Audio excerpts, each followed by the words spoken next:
The ministry of Hosea has been a comfort to millions. The breakup of his marriage and his broken heart were the very avenues through which God gave him a ministry. What happened to him enabled him to see into God's heart, and God was heartbroken too.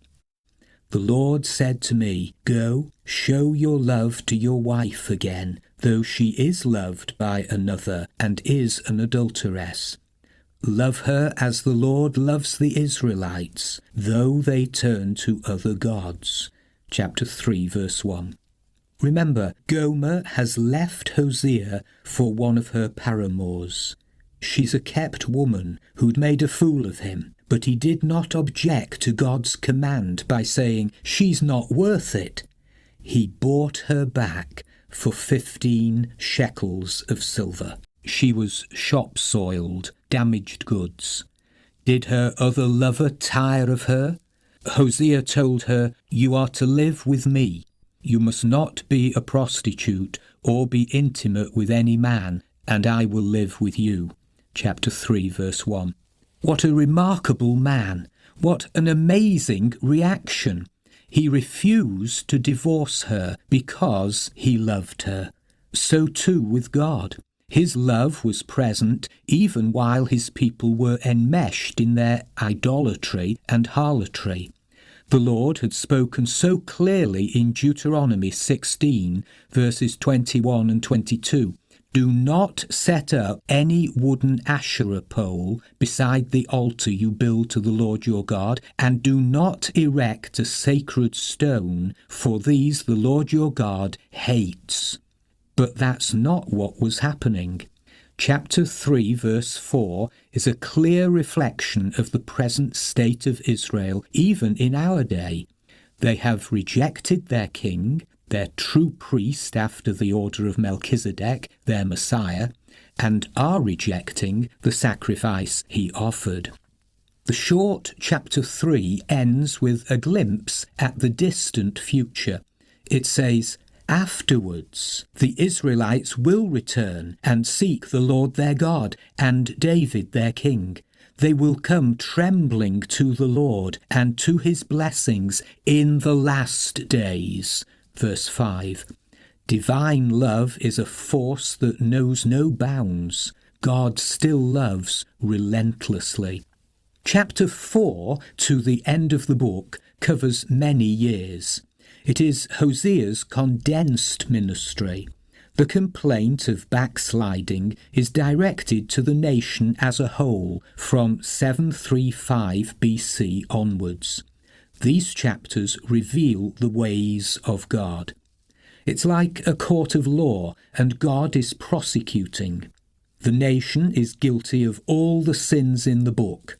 Listen to the charge in verses 1 and 2.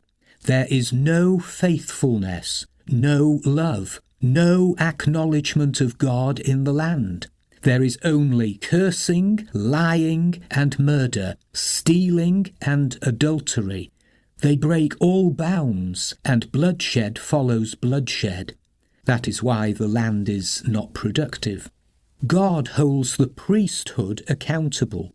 This breakdown in law and order is the result of the priests not doing their job, so everyone is stumbling. My people are destroyed from lack of knowledge. Because you have rejected knowledge, I also reject you as my priests. Verse 6. To ignore the law of God is to invite trouble.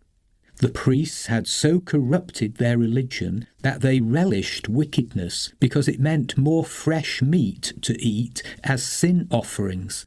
Like people, like priests, both groups would face judgment. There would be no exemptions.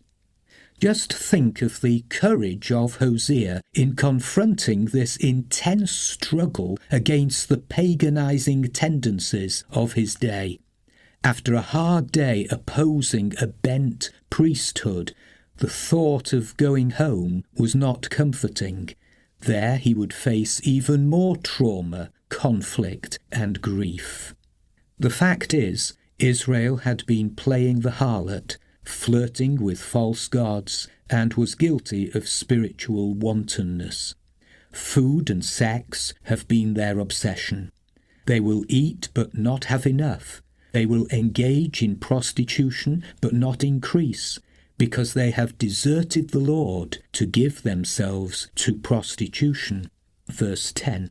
A people once enlightened by the living God have become befuddled with wine and have turned to bits of wood for guidance, praying to an idol, and for divination studying the way a stick thrown up at random might fall and point. The problem, in a nutshell, is spelt out in chapter 4, verse 12. A spirit of prostitution leads them astray. They are unfaithful to their God. Canaanite fertility rites involved sexual activity, and these sins were being repeated. Verse 13. Hosea was addressing a society that was running downhill, where sin flourished unchecked. There was an unholy mixture of true religion and aspects of paganism, resulting in decadence. Under Jeroboam, the state was a powerful military nation, influential in international affairs, but sick at heart. In 746 BC, Jeroboam died. The royal shrine at Bethel, House of God, was nicknamed Bethaven, House of Evil, verse 15.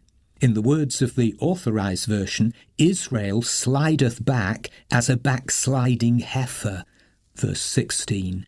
Israel is like a headstrong, stubborn cow, wilfully resisting her master's orders, whilst expecting still to be treated like a pet lamb, verse 16. Ephraim, God's pet name for the northern kingdom, is joined to idols. Israel is wedded to idols, spellbound by idols. The outcome is clear. A people without understanding will come to ruin. Verse 14. It will end in shame. A whirlwind will sweep them away. Verse 19. What more can God do? He is married to his people Israel, and he hates divorce. He couldn't just walk away from the covenant, so he sends his last chance prophets to plead with Israel to be reconciled to him.